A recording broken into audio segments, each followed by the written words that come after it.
This is a topic that I think most hams probably already know a fair amount about, but it's always nice to kind of do a little bit of review. And this is going to be pretty focused. This is really a big topic.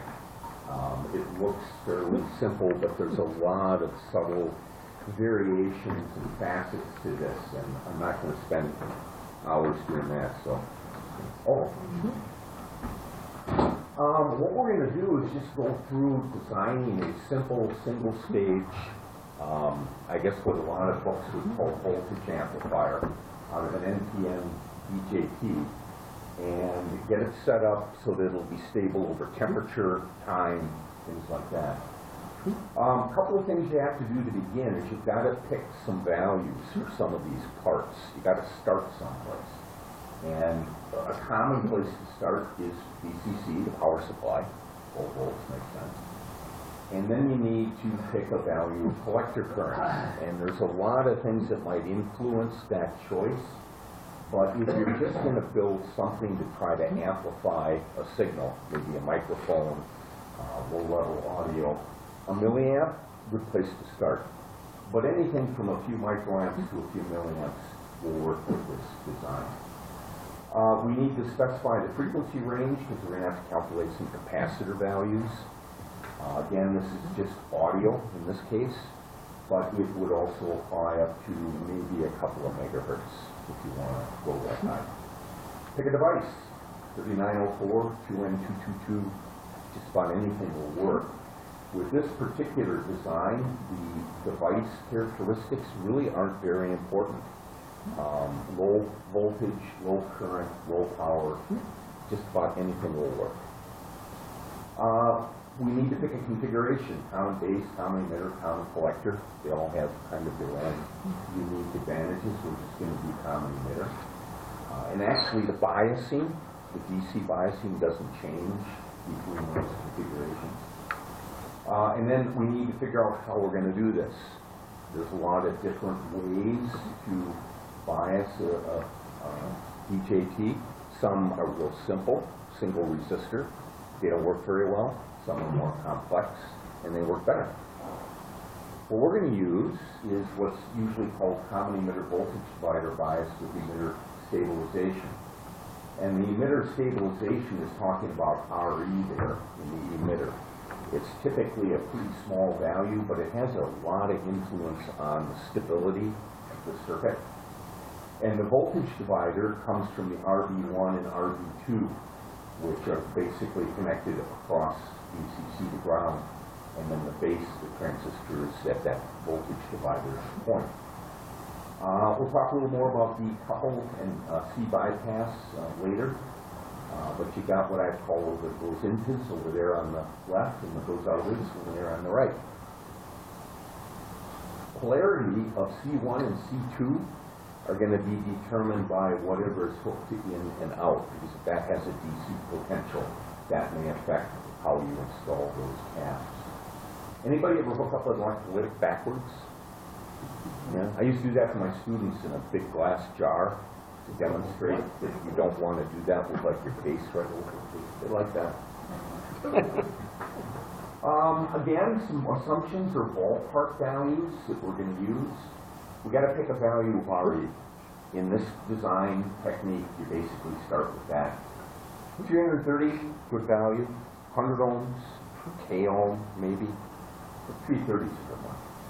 We're going to assume that the emitter current is the same value as the collector current. They are very close. They differ by the amount of base current, but for this design, we're just going to call them the same. It creates some simplifications. The voltage across RE is going to be equal to the emitter current times the emitter resistor, which in this case we are saying in advance is going to be a milliamp. And the resistor is 330 ohms, so VRE is 330 millivolts. And this is kind of where some people, I know I did way back when, well, how can you assume the current's going to be a milliamp? Well, actually, we're kind of working the design backwards, and we're going to force it to be that later on. So it works out. Unless otherwise known, assume the beta is 200 ratio of collector current to base current. It's pretty close for a 3904 or a 2222. And actually, this design is not very sensitive to that, but it gives us a number to work with. Okay, we're going to assume, again, that the voltage from base to emitter is going to be 7/10. For a silicon device, that's usually pretty darn close. And this is where we kind of get into this, we're going to force this thing to do what we want. If VRE is 0.33 volts and VBE is 0.7, then the voltage from the base to ground, essentially across VBE and VRE in series, is going to be 1.03. And you might note that voltage from base to ground and voltage across RB2, those are one and the same value, same voltage, same point. That's going to be useful in a minute. For temperature stability, we'd like the current to that RB2, which is sometimes called the bleeder resistor, that enters RB1 to be 5 times the base current of the transistor. Sometimes we use 10, sometimes we might use 2.5. 5 is a nice compromise. It just needs to be larger than the base current.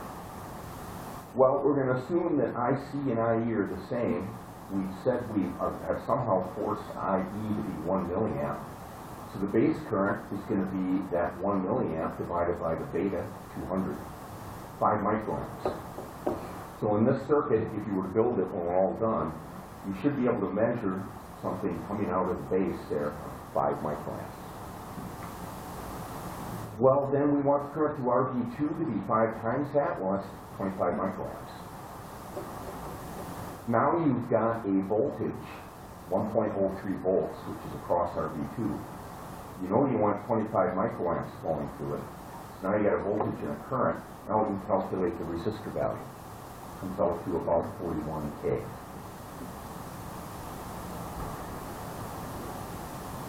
Well, that R, actually it's RB coupled, not R bypass.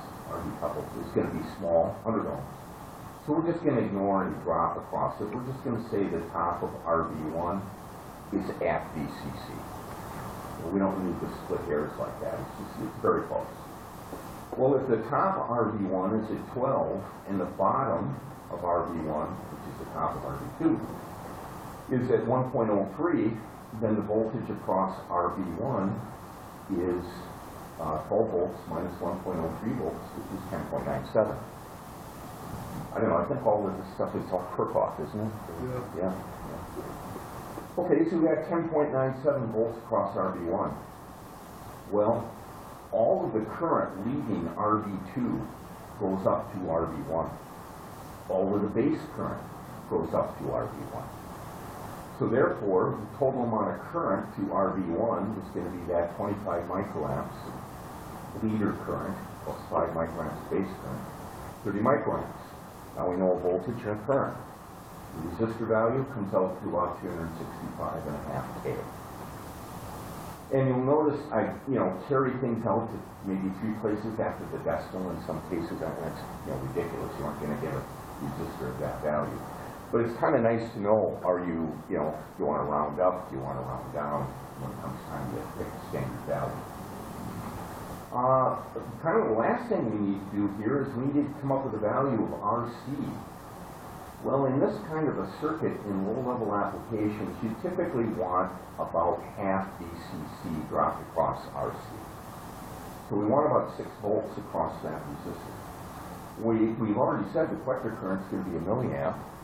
We want 6 volts across it. So what do you get? 6K. And our decoupled, is going to be 100 ohms. We're just going to use that value. That's the DC quiescent or Q point design of that circuit. You're basically done. Standard values should be selected. That's going to affect your voltages slightly. Interestingly, you can actually pull the transistor out of this circuit, and that voltage at the junction of RB1 and RB2 won't change very much. which means it's pretty insensitive to the transistor characteristics. And it's sometimes called the beta-independent circuit for that reason. You want to measure your voltages, make sure that they make sense. If your value selection has thrown something off a little bit, you can always make an adjustment to another value, try to bring it closer in line. But especially with very small signals, there's no point really spending a lot of time trying to get that value down to the last decimal place. It just won't give you anything. But you got to get this DC point right before you can start thinking about amplifiers. A couple of easy things that are fun to remember or do. If you measure that voltage across the emitter resistor, and that's real easy to do because one lead of your voltmeter is a chassis or ground, and assuming that that resistor in the emitter isn't broken or burnt or otherwise damaged, you can assume that the resistor value is correct.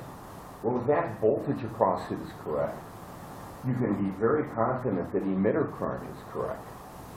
And in an NPN BJT, if the emitter current's right, almost everything else has to be right. And one of the nice things about this is that you can just move from stage to stage, like you've got a 3 or 4 stage amplifier, and they're all common emitter like this with the emitter resistor. You can just measure the emitter voltage. You come to one that's way off, your problem's close by. The exception to this is RC, that collector resistor. That could be almost anything except missing, physically out of there. And all of these other values would probably still read correct. So that's one thing you may still want to check. That value of voltage at the base to ground, I think it was 1.03. That's an indication of the maximum amplitude that the input signal should be allowed to reach. And in practice, you really want to keep it a fair amount below that. As soon as you start turning that transistor off by bucking that voltage, you're going to get a lot of distortion. So typically, keep it as far below that as practical. It's tempting to use really big values in the collector resistor because you can get a lot of voltage gain, a lot of bang for the buck.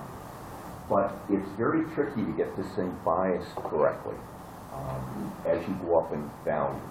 10K is about as high as you're ever going to go and be able to really control this thing. Measuring current in a circuit requires opening a lead, or if you've got a clip-on, current meter, but it's kind of tough to get at some of these leads. So it's hard to measure current, but if you've got a resistor value and you can measure the voltage, you know the current, which is a real handy thing to be able to do. The other thing that's kind of interesting is if you short the base to ground, the transistor will turn off. And with the kind of values and other resistors we're talking here, you're not going to burn anything up. But if that transistor turns off, the collector will immediately go to VCC. If it does, that stage probably is working. I mean, I worked with a guy once way back when in two-way when he'd get a radio in front of him that didn't work. Is he'd take a voltmeter and he'd start at the antenna end and he'd start measuring voltages. You've got to divide and conquer. You got to figure out what's not broke, and that'll kind of lead you to what is. AC.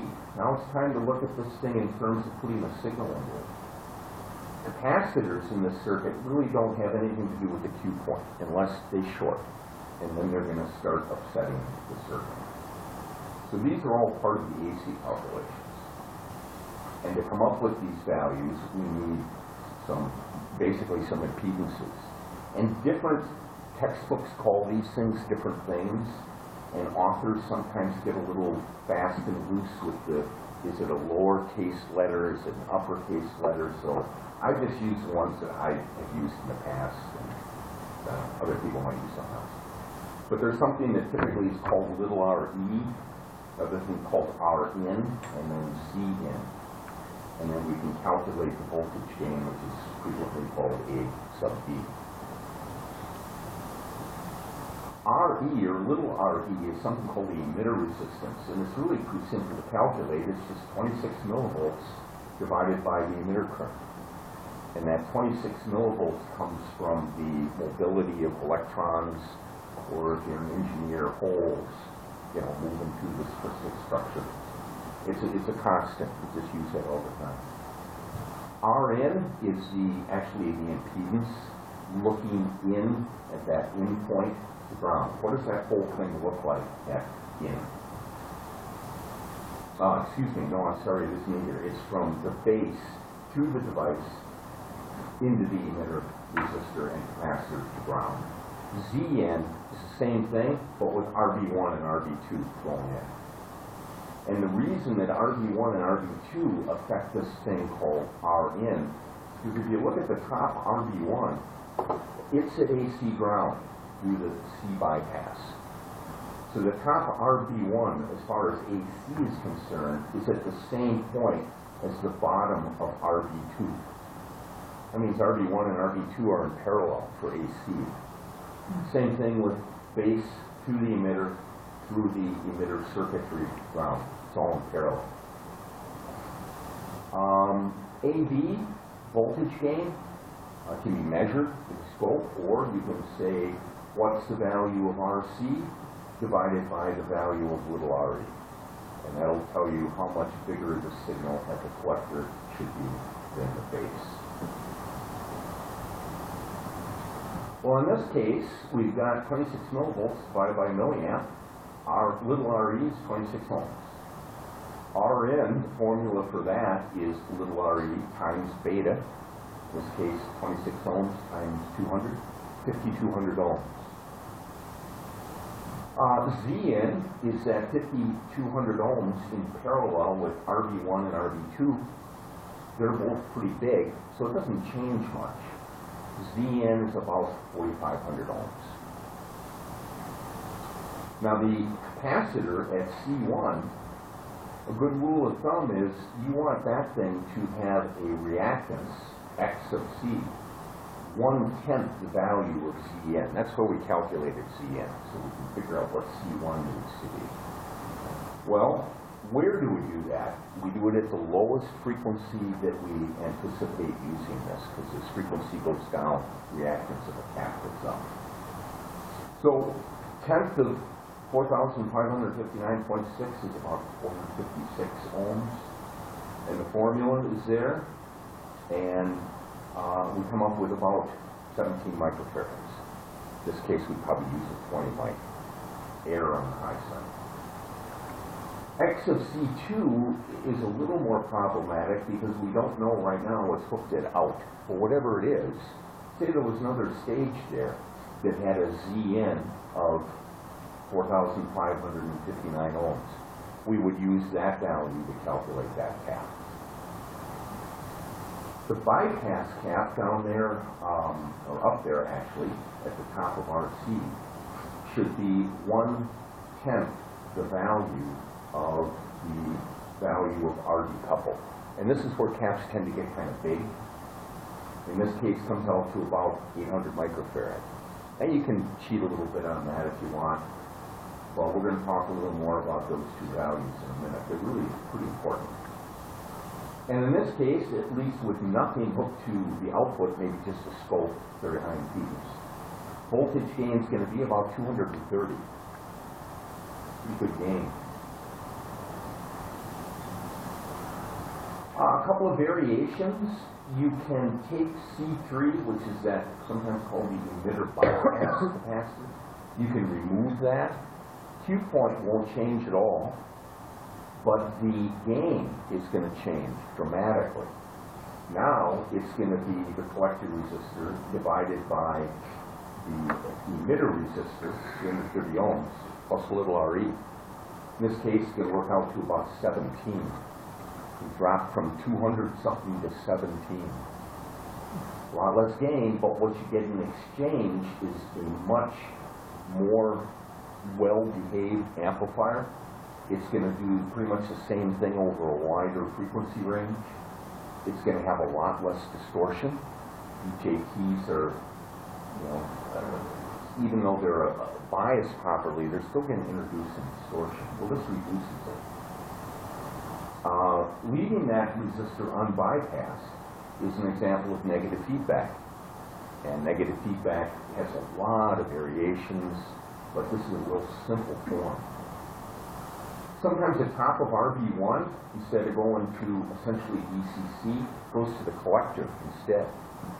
And this is a more stable configuration. It also provides a small amount of AC negative feedback. So the gain calculations are a little more involved, but that's done sometimes. BJTs are power-operated devices, which means that the maximum gain that you can get, you're going to need to match impedances. Whatever Z-in of this stage is, you would want whatever's hooked to the input to have the output impedance that matches that. The output impedance of this circuit is essentially the value of RC. So for maximum gain, whatever is hooked at the output should have an input impedance of about 6K. You get most bang for the buck. But when you're building this kind of a circuit, especially audio, you typically have a lot of extra gain, or at least you can get a lot of extra gain. So trying to manipulate things to match all these impedances, which can be a lot of work, it isn't always necessary. Sometimes you can just hook stuff up and you got it. Higher frequencies. Well, as you go up, the cue point, the DC biasing ideas don't really change, but the AC performance of this circuit really starts to get a lot more complicated. Rin, instead of being mostly a pure resistance at audio, now starts to look complex, like a resistance and a reactance. And this can complicate impedance matching as well as stability. Significant factor is the collector to base capacitance that's just naturally there when they form these devices. And this is a form of feedback that under certain conditions can be positive. There's some phase shifting going on. What happens when you build an amplifier that has enough positive feedback? What do you get? A mess. A what? An oscillator. Yeah. And a lot of times it's because of the collector to base capacitance. Collector to emitter capacitance, which we didn't really talk about, but at higher frequencies, that's something you may have to pay attention to, because your matching circuits are frequently composed of L and C. And that collector to emitter capacitance can upset your circuit. It might not perform the way you think. Devices with a higher, what's called F sub T, upper frequency limit, will present less of these effects at a given frequency. And I really like the MPS H11. It's a nice high frequency NPN that is really quite friendly. It'll work in just about any place that I tend to go. Back to that decoupling resistor. Well, that's not really strictly part of the biasing. This decoupling idea is really very important. With multi-stage amplifiers, any kind of a current change in one may end up affecting the value of VCC at another stage because of the resistance of the interconnecting leads, which means you're starting to affect this stage down the line by what this one's doing via the power supply. Very undesirable condition. So what you want to try to do is isolate stages. And again, at lower frequencies, the usual way to do that is you put a low value resistor in series with a VCC feed to each stage, and then a low reactance value capacitor from that resistor to ground. And again, these values are 10 to 150 ohms, real typical. And the cap, you want to put a cap in there that's going to have a low reactance at the main frequency that you're going to run at. And be aware that, a cap may not be a cap at a given frequency. Electrolytics are great at audio. They don't really work at all in RF. So you're going to want to look at ceramic, mica, maybe polystyrene. Those are higher frequency capacitors. Sometimes you just end up paralleling a bunch. Why are there 4.01s hooked in the same place? Well, one's an electrolytic, or not electrolytic, a ceramic. One's maybe a mica, something else. Commonly, when you build a thing, it's going to have maybe an input that's a low level and an output that might be a high level, like a speaker. It's a nice idea to run separate leads from your power source to the high level circuitry. That way you aren't trying to draw all your current to the same leads to some kind of a point on the circuit board where you can end up getting different potential, ground potential, or sometimes called ground loops. And it can really be different from here to here to here. It's all one big foil, but depending on the frequency involved, you can end up getting coupling that you don't want. So you got to be careful of that. That's all I really got. I was thinking about this, and I'm thinking at some point in the future, do you want to go up in frequency and do tuned amplifiers, like megahertz, maybe some power stuff? Anybody got any questions? Yeah? What is the difference between this and operation factor?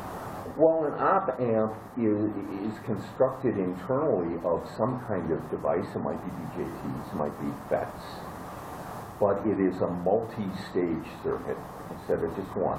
But you still have to bias the transistors, and it's all done internally, typically. And a typical op-amp at the very input is going to have a thing called a differential amp, which is really two bases, two transistors. And that gives you some advantages in terms of being able to process your signals more in a greater variety of ways than just this simple amplifier. And then some gain, and then an output stage that's typically real low impedance. And so you got a plus input, a minus input, and output. And you can do all kinds of interesting things with that. It's generally going to be higher than It usually is, although as the designer you can really control that to a great extent by your external components. It's another thing that's nice about them. There's this little block circuitry that you can make it have input impedance of this, output impedance of that, by designing the external circuitry. And I remember long ago when you had, what was it, a 709, one of the first ones. You know, you could go up to 50 kilohertz, 100 kilohertz. Now they've got them up in the gigahertz range. So you got this little tiny chip, and it's got hundreds of transistors in it, maybe more. So it's not simple, but they're useful. Anybody else? Yeah. I didn't quite get the emitter stabilization thing. How does that work again? Okay. This guy, right here, the way it works is, let's say that the transistor starts to get hot. Ambient goes up, whatever. Typically in a semiconductor, when their temperature goes up, their resistance goes down. You have a reverse or negative temperature coefficient. And what will tend to happen then is that all of the currents, emitter current, base current, collector current, will all start to go up because the resistance went down. Well, as soon as the current starts to go up, you typically get more heat dissipation, which means it gets hotter, which means the resistance goes down some more. And you go round and round and round, and you could end up with thermal runaway where the thing burns itself up. Well, in this case, if the emitter current goes up, the current to RE clearly goes up. That voltage right there starts to go up in a positive direction. Well, let's for the moment assume that voltage stays pretty much the same because it's forced by that voltage divider. Well, if that one stays the same and this one's going more positive, then that voltage has to be going down because this one is always the sum of that one and that one. Well, if the VBE goes down, forces base current down. Brings the system back down, stabilizes. And the bigger you make RE, the better that works. But again, like everything else, well, let's make it a mega ohm. It'll work really well. There are limits, so 230.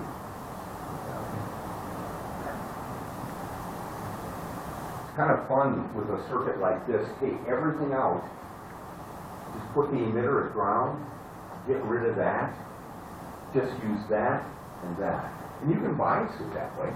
The values will be different, or at least RD1 will be different.